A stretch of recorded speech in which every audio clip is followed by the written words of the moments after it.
Hey there, my lovelies. I'm going to begin today with a story taken from the novel Through the Looking Glass by Lewis Carroll, Jabberwocky. 'Twas brillig, and the slithy toves did gyre and gimble in the wave. All mimsy were the borogoves, and the mome raids outgrabe.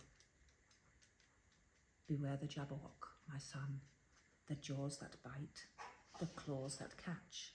Beware the Jubjub bird, and shun the frumious bandersnatch.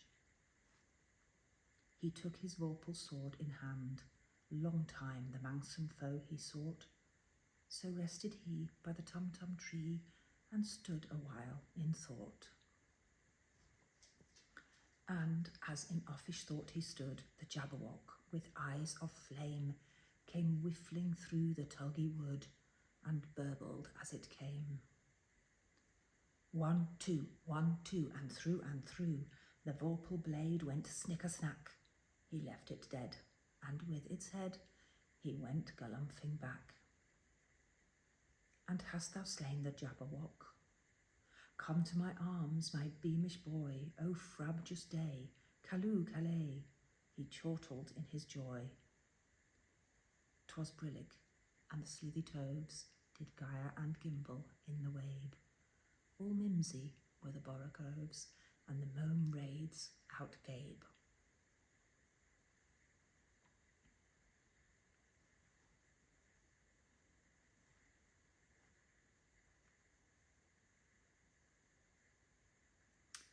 Father William, from the book Alice's Adventures in Wonderland. You are old, Father William, the young man said, and your hair has become very white, and yet you incessantly stand on your head. Do you think, at your age, it is right? In my youth, Father William replied to his son, I feared it would injure the brain, but now that I'm perfectly sure I have none, why, I do it again and again. You are old, said the youth, as I mentioned before, and have grown most uncommonly fat. Yet you turned a back somersault in at the door. Pray, what was the reason for that? In my youth, said the sage, as he shook his grey locks, I kept all my limbs very supple. By the use of this ointment, 1 shilling the box. Allow me to sell you a couple. You are old, said the youth, and your jaws are too weak for anything tougher than suet.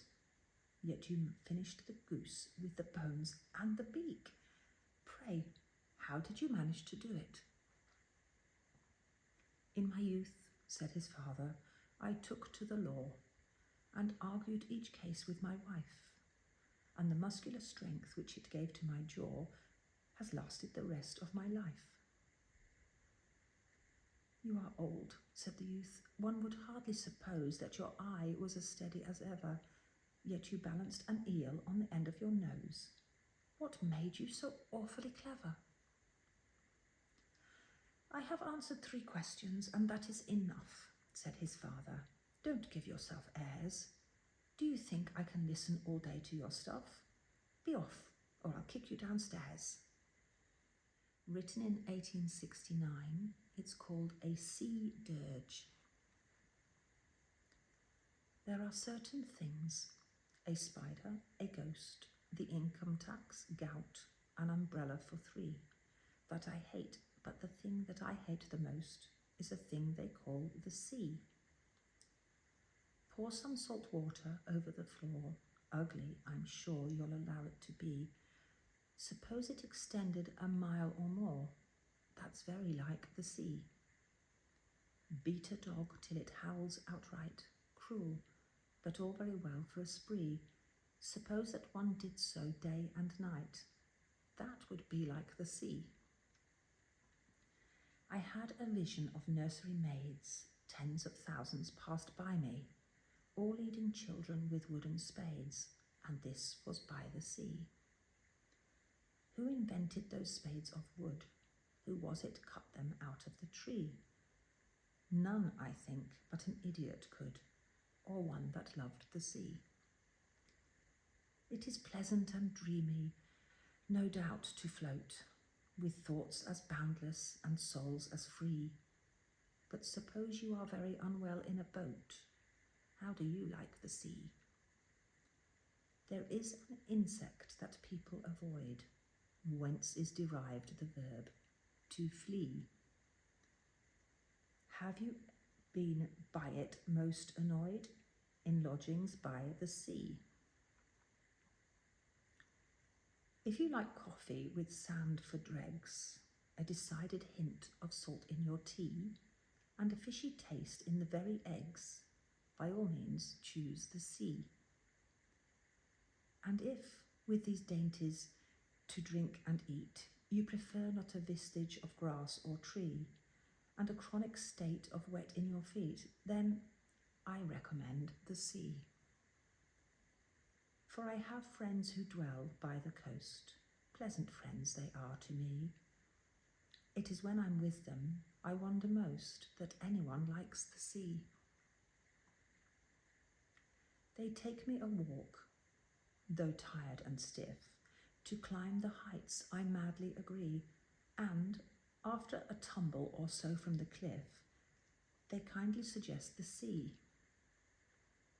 I try the rocks, and I think it cool that they laugh with such an excess glee, as I heavily slip into every pool that skirts the cold, cold sea.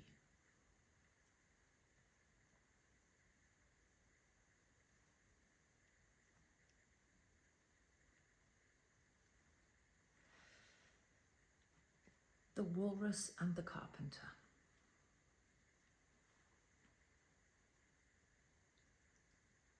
The sun was shining on the sea, shining with all his might. He did his very best to make the billows smooth and bright. And this was odd, because it was the middle of the night. The moon was shining sulkily, because she thought the sun had got no business to be there after the day was done. It's very rude of him, she said, to come and spoil the fun. The sea was wet as wet could be, the sands were dry as dry. You could not see a cloud, because no cloud was in the sky. No birds were flying overhead. There were no birds to fly. The Walrus and the Carpenter were walking close at hand. They wept like anything to see such quantities of sand. If this were only cleared away, they said, it would be grand. If 7 maids with 7 mops swept it for half a year, do you suppose, the Walrus said, that they could get it clear? I doubt it, said the Carpenter, and shed a bitter tear. O oysters, come and walk with us, the Walrus did beseech, a pleasant walk, a pleasant talk, along the Bring beach. We cannot do with more than 4 to give a hand to each. The eldest oyster looked at him, but never said a word. The eldest oyster winked his eye and shook his heavy head, meaning to say he did not choose to leave the oyster bed. But 4 young oysters hurried up, all eager for the treat. Their coats were brushed, their faces washed, their shoes were clean and neat. And this was odd because, you know, they hadn't any feet. 4 other oysters followed them, and yet another 4, and thick and fast they came at last, and more and more and more, all hopping through the frothy waves and scrambling to the shore. The Walrus and the Carpenter walked on a mile or so, and then they rested on a rock, conveniently low. And all the little oysters stood and waited in a row. The time has come, the Walrus said, to talk of many things, of shows and ships and sealing wax, of cabbages and kings, and why the sea is boiling hot, and whether pigs have wings, But wait a bit, the oysters cried, before we have our chat, for some of us are out of breath and all of us are fat. No hurry, said the carpenter. They thanked him much for that. A loaf of bread, the walrus said, is what we chiefly need. Pepper and vinegar besides are very good indeed. Now, if you're ready, oysters dear, we begin to feed. But not on us, the oysters cried, turning a little blue. After such kindness, that would be a dismal thing to do. The night is fine, the walrus said. Do you admire the view? It was so kind of you to come, and you are very nice. The carpenter said nothing but, cut us another slice. I wish you were not quite so deaf. I've had to ask you twice. It seems a shame, the walrus said, to play them such a trick, after we've brought them out so far and made them trot so quick. The carpenter said nothing, but the butter's spread too thick. I weep for you, the walrus said. I deeply sympathize.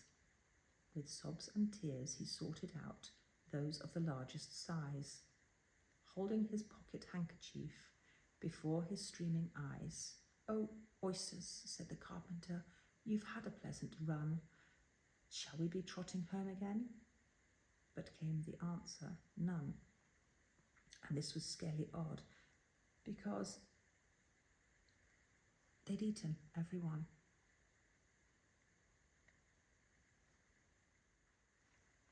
A Strange Wild Song, also known as the Mad Gardener's Song. He thought he saw an elephant that practised on a fife. He looked again and found it was a letter from his wife. At length I realise, he said, the bitterness of life. He thought he saw a buffalo upon the chimney-piece. He looked again and found it was his sister's husband's niece. Unless you leave this house, he said, I'll send for the police. He thought he saw a rattlesnake that questioned him in Greek. He looked again and found it was the middle of next week. The one thing I regret, he said, is that it cannot speak. He thought he saw a banker's clerk descending from the bus. He looked again and found it was a hippopotamus. If this should stay to dine, he said, there won't be much for us. He thought he saw a kangaroo that worked a coffee mill. He looked again and found it was a vegetable pill. Were I to swallow this, he said, I should be very ill. He thought he saw a coach and four that stood beside his bed. He looked again and found it was a bear without a head. Poor thing, he said, poor silly thing, it's waiting to be fed. He thought he saw an albatross that fluttered round the lamp. He looked again and found it was a penny postage stamp. You'd best be getting home, he said. The nights are very damp. He thought he saw a garden door that opened with a key. He looked again and found it was a double rule of 3. And all its mystery, he said, is clear as day to me. He thought he saw an argument that proved he was the Pope. He looked again and found it was a bar of mottled soap. A fact so dread, he faintly said, extinguishes all hope.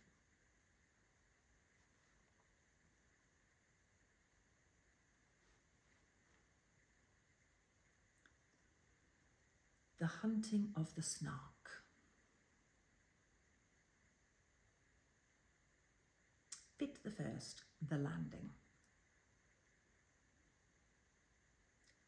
Just the place for a snark, the bellman cried, as he landed his crew with care, supporting each man on the top of the tide by a finger entwined in his hair.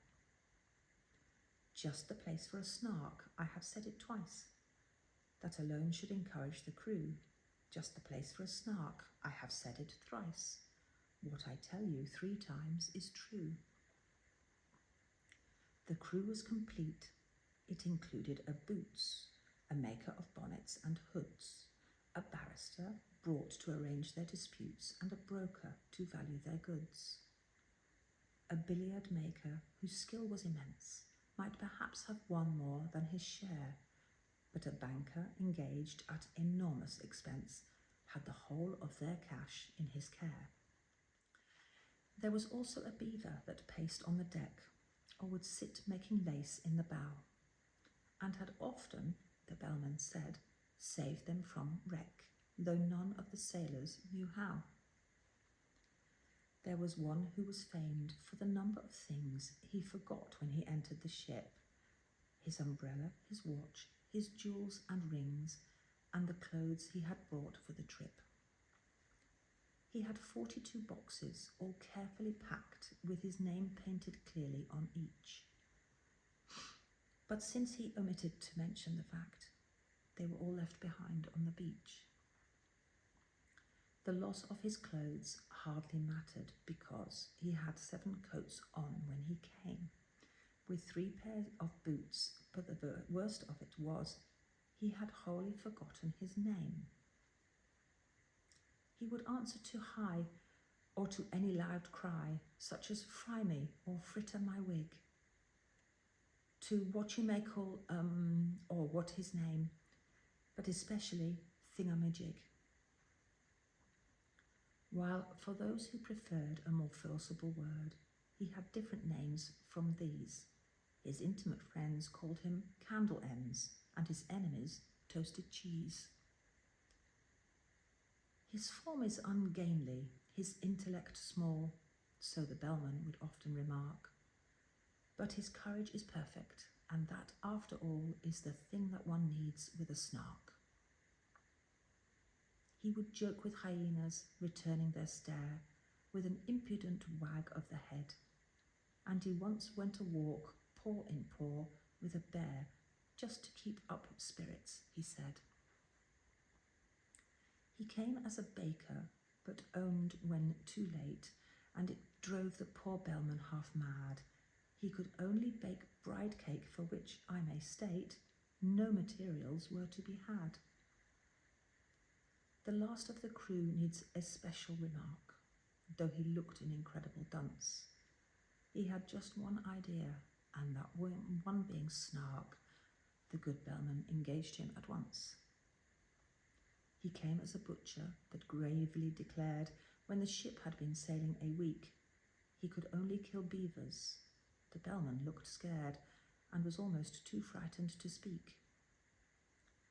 But at length he explained, in a tremulous tone, there was only one beaver on board, and that was a tame one he had of his own, whose death would be deeply deplored. The beaver, who happened to hear the remark, protested, with tears in his eyes, that not even the rapture of hunting the snark could atone for that dismal surprise. It strongly advised that the butcher should be conveyed in a separate ship, but the bellman declared that would never agree with the plans he had made for the trip. Navigation was always a difficult art, though with only one ship and one bell, and he feared he must really decline for his part, undertaking another as well. The beaver's best course was, no doubt, to procure a second-hand dagger-proof coat, so that the baker advised it, and next to ensure its life in some office of note. This the banker suggested, and offered for hire, on moderate terms, or for sale, 2 excellent policies, one against fire, and one against damage from hail. Yet still, ever after that sorrowful day, whenever the butcher was by, the beaver kept looking the opposite way, and appeared unaccountably shy.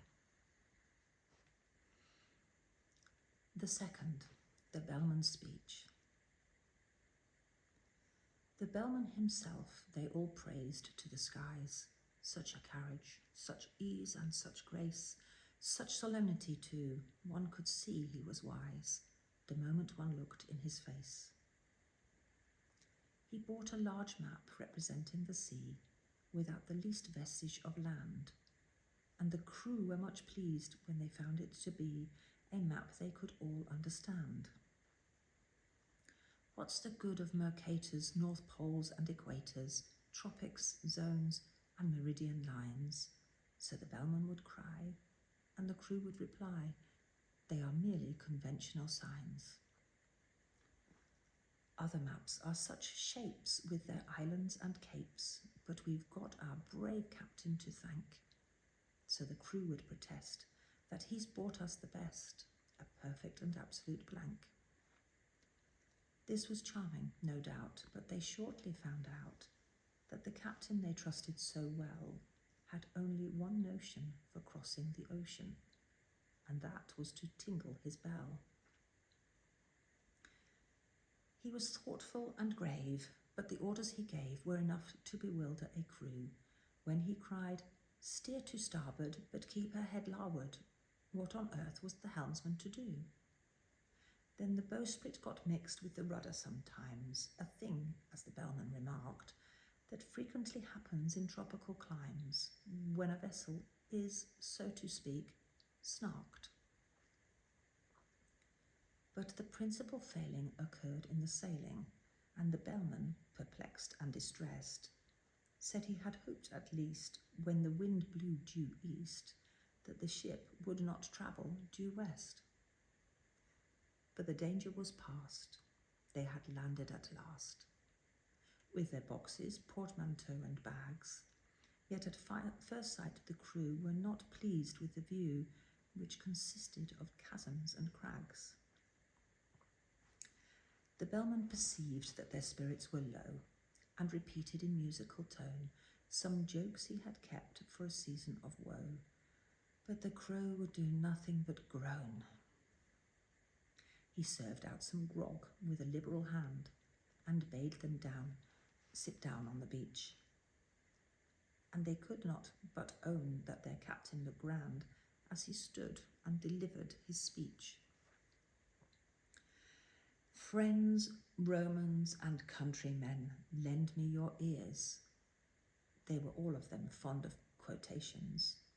So they drank to his health, and they gave him 3 cheers, while he served out additional rations. "We have sailed many months, we have sailed many weeks." 4 weeks to the month, you may mark. "But never as yet, 'tis your captain who speaks, have we caught the least glimpse of a snark." "We have sailed many weeks, we have sailed many days." 7 days to the week, I allow. "But a snark, on which we might lovingly gaze, we have never beheld till now."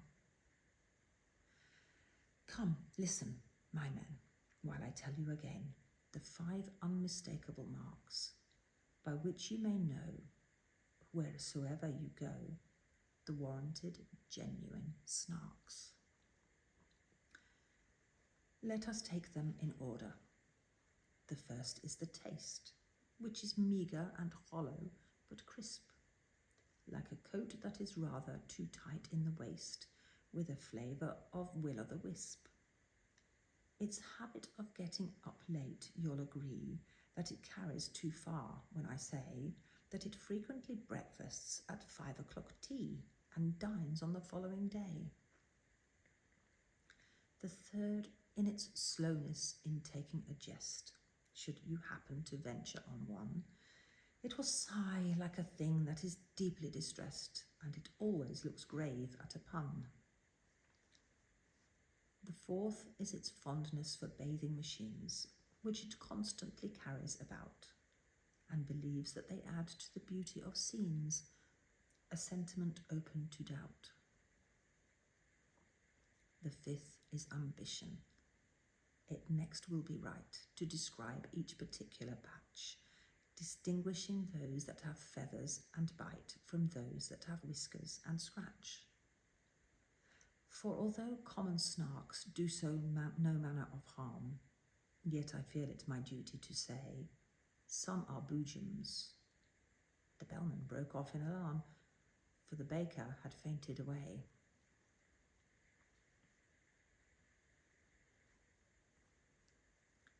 The third, the baker's tale. They roused him with muffins, they roused him with ice, they roused him with mustard and cress, they roused him with jam and judicious advice, they set him conundrums to guess. When at length he sat up and was able to speak, his sad story he offered to tell, and the bellman cried, "Silence!" not even a shriek, and excitedly tinkled his bell. There was silence supreme, not a shriek, not a scream, scarcely even a howl or a groan, as the man they called Ho told his story of woe in an antediluvian tone. My mother and father were honest, though poor. Skip all that, cried the bellman in haste. If it once becomes dark, there's no chance of a snark. We have hardly a minute to waste. I skip 40 years, said the baker in tears, and proceed without further remark to the day when you took me aboard of your ship to help you in hunting the snark.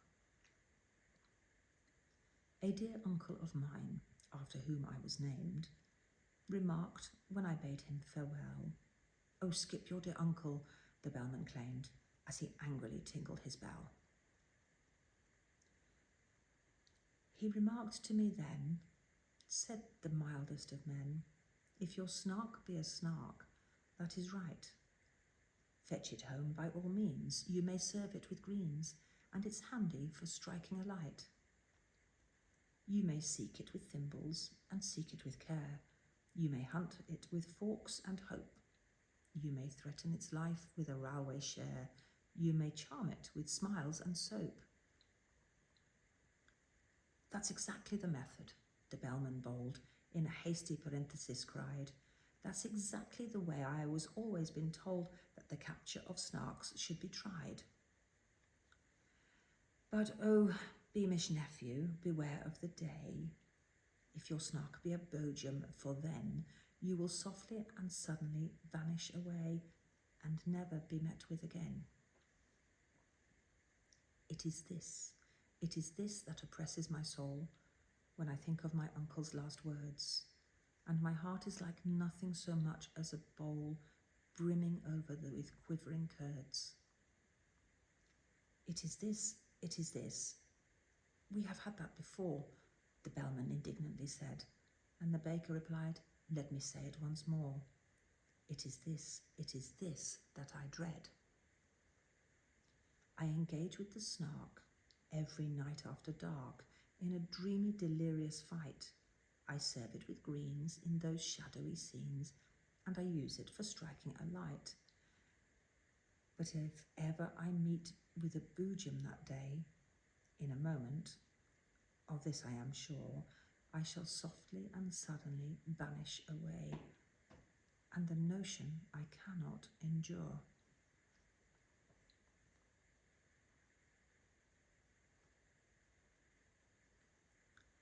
The fourth, the hunting. The bellman looked uffish and wrinkled his brow. "If only you'd spoken before. It's excessively awkward to mention it now, with the snark, so to speak, at the door. We should all of us grieve, as you may well believe, if you never were met with again, but surely, my man, when the voyage began, you might have suggested it then. It's excessively awkward to mention it now, as I think I've already remarked." And the man called High replied with a sigh, "I informed you the day we embarked. You may charge me with murder or want of sense. We are all of us weak at times, but the slightest approach to a false pretense was never among my crimes. I said it in Hebrew, I said it in Dutch, I said it in German and Greek. But I wholly forgot, and it vexes me much, that English is what you speak. 'Tis a pitiful tale, said the bellman, whose face had grown longer at every word. But now that you've stated the whole of your case, more debate is simply absurd. The rest of my speech, he explained to his men, you shall hear when I've leisure to speak it. But the snark is at hand, let me tell you again. 'Tis your glorious duty to seek it.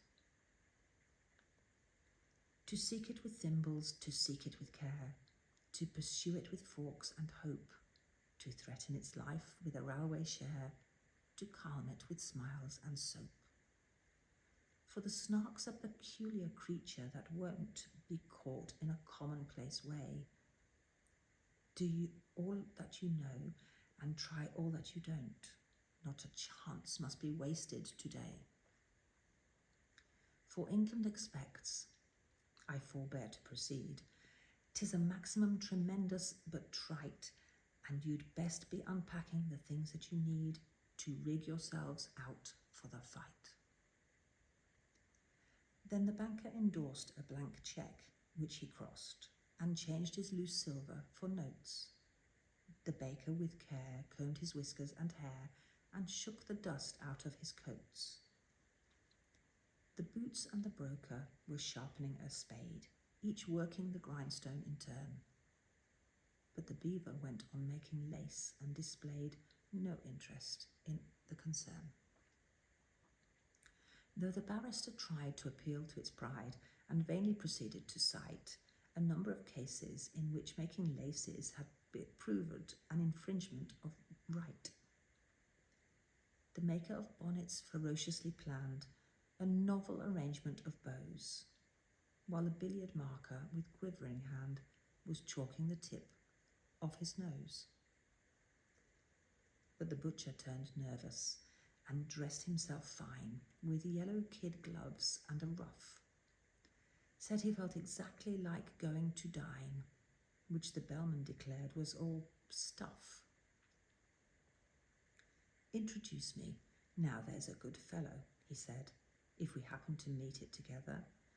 And the bellman sagaciously nodded his head, said that must depend on the weather. The beaver went simply galumphing about at seeing the butcher so shy, and even the baker, though stupid and stout, made an effort to wink with one eye. Be a man, said the bellman in wrath as he heard the butcher beginning to sob. Should we meet with a jub-jub, that desperate bird, we shall need all our strength for the job. The fifth, the beaver's lesson. They sought it with thimbles, they sought it with care. They pursued it with forks and hope. They threatened its life with a railway share. They charmed it with smiles and soap. Then the butcher contrived an ingenious plan for making a separate sally, and had fixed on a spot unfrequented by man, a dismal and desolate valley. But the very same plan to the beaver occurred. It had chosen the very same place, yet neither betrayed, by a sign or a word, the disgust that appeared in his face. Each thought he was thinking of nothing but Snark and the glorious work of the day, and each tried to pretend that he did not remark that the other was going that way. But the valley grew narrow and narrower still, and the evening got darker and colder, till, merely from nervousness, not from goodwill, they marched along shoulder to shoulder. Then a scream, shrill and high, rent the shuddering sky, and they knew that some danger was near. The beaver turned pale to the tip of its tail, and even the butcher felt queer. He thought of his childhood, left far, far behind, that blissful and innocent state. The sound so exactly recalled to his mind a pencil that squeaks on a slate. 'Tis the voice of the Jubjub, he suddenly cried, this man that they used to call Dunce. As the bellman would tell you, he added with pride, I have uttered the sentiments once. 'Tis the note of the Jubjub. Keep count, I entreat. You will find I have told it you twice. 'Tis the song of the Jubjub. The proof is complete. I've only stated it thrice. The beaver had counted with scrupulous care, attending to every word, but it fairly lost heart and outgrave in despair when the third repetition occurred. It felt that, in spite of all possible pains, it had somehow contrived to lose count, and the only thing now was to rack its poor brains by the reckoning up the amount. 2 added to 1, if that could but be done, it said, with one's fingers and thumbs, recollecting with tears how, in earlier years, it had taken no pains with its sums. The thing can be done, said the butcher, I think. The thing must be done, I am sure. The thing shall be done. Bring me paper and ink. The best there is time to procure. The beaver brought paper, portfolio, pens, and ink in unfailing supplies, while strange creepy creatures came out of their dens and watched them with wondering eyes.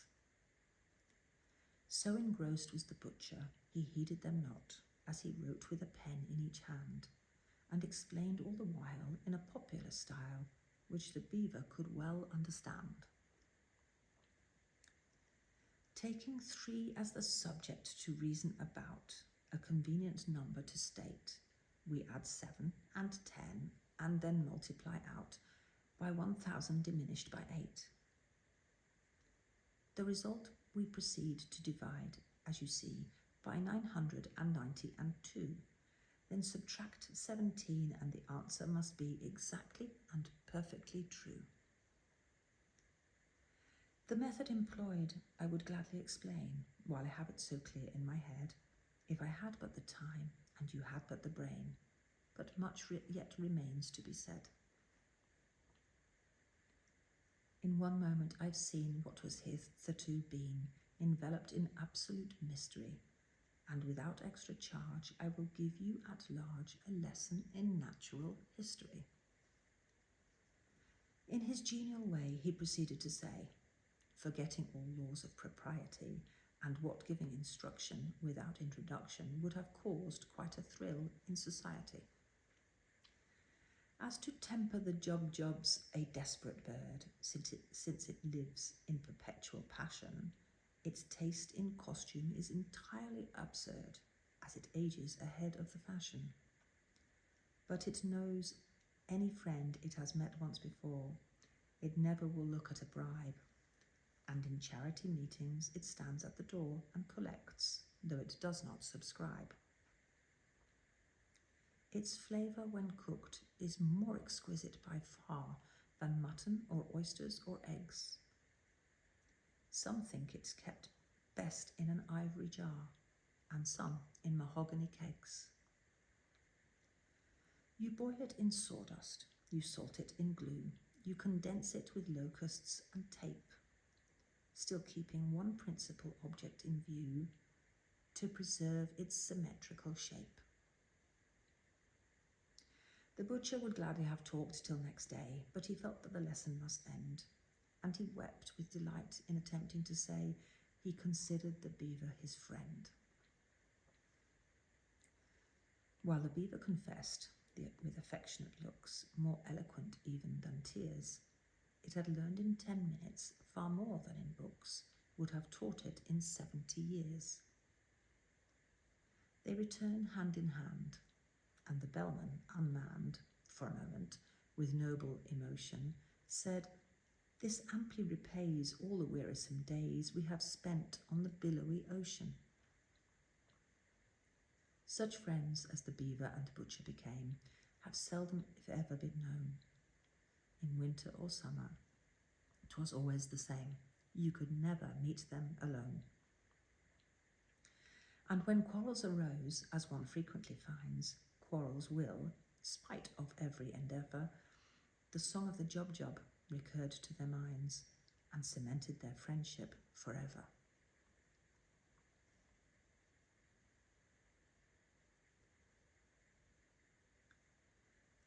The sixth, the barrister's dream. They sought it with thimbles, they sought it with care. They pursued it with forks and hope. They threatened its life with a railway share. They charmed it with smiles and soap. But the barrister, weary of proving in vain that the beaver's lace making was wrong, fell asleep and in dreams saw the creature quite plain that his fancy had dwelt on so long. He dreamed that he stood in a shadowy court where the snark, with a glass in its eye, dressed in gown, bands and wig, was defending a pig on the charge of deserting its sty. The witnesses proved, without error or flaw, that the sty was deserted when found, and the judge kept explaining the state of the law in a soft undercurrent of sound. The indictment had never been clearly expressed, and it seemed that the snark had begun and had spoken 3 hours before anyone guessed what the pig was supposed to have done. The jury had each formed a different view long before the indictment was read, and they all spoke at once, so that none of them knew one word that the others had said. "You must know," said the judge. But the snark exclaimed, "Fudge! That statute is obsolete now. Let me tell you, my friends, the whole question depends on an ancient manorial right. In the matter of treason, the pig would appear to have aided and scarcely abetted. While the charge of insolvency fails, it is clear, if you grant the plea never indebted. The fact of desertion I will not dispute, but its guilt, as I trust, is removed, so far as relates to the costs of this suit, by the alibi which has been proved.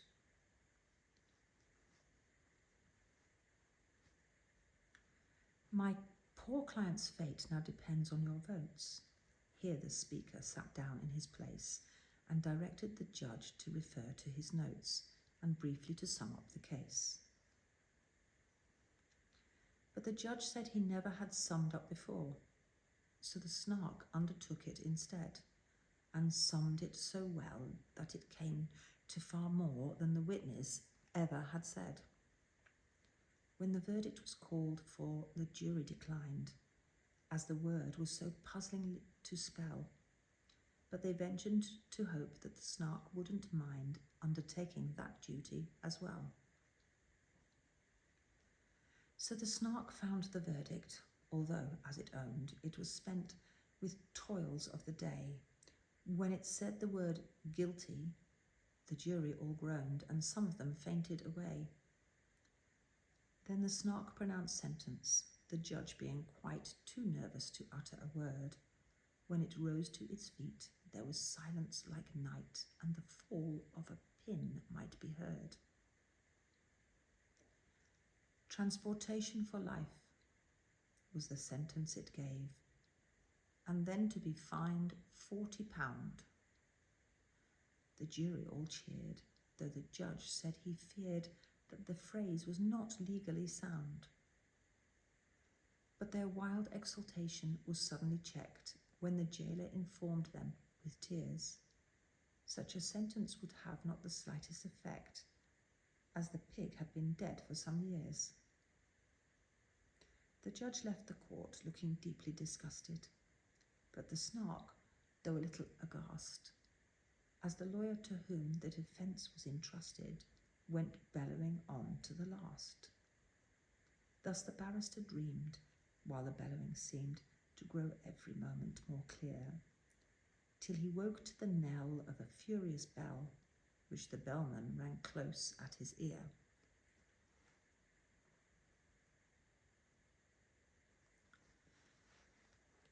The seventh, the banker's fate. They sought it with thimbles, they sought it with care. They pursued it with forks and with hope. They threatened its life with a railway stare. They charmed it with smiles and soap.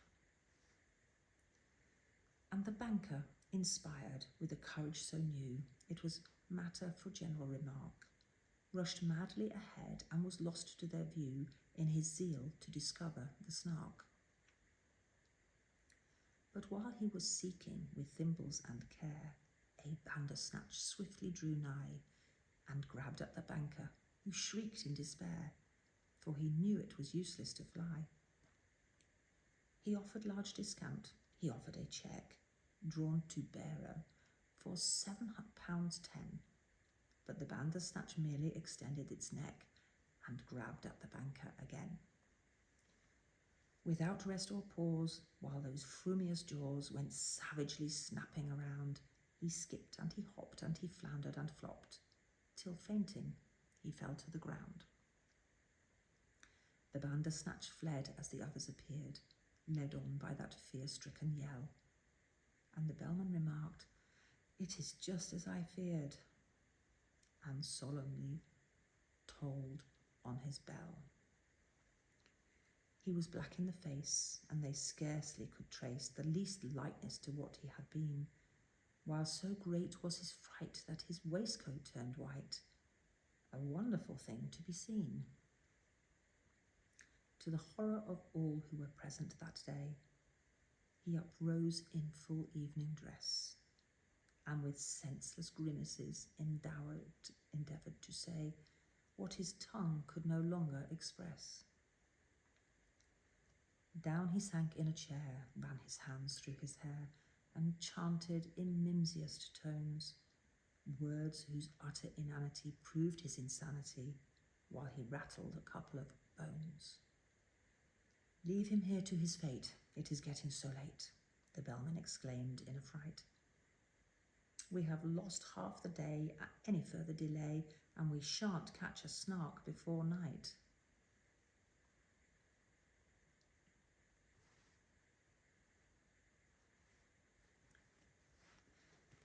The 8th, The Vanishing.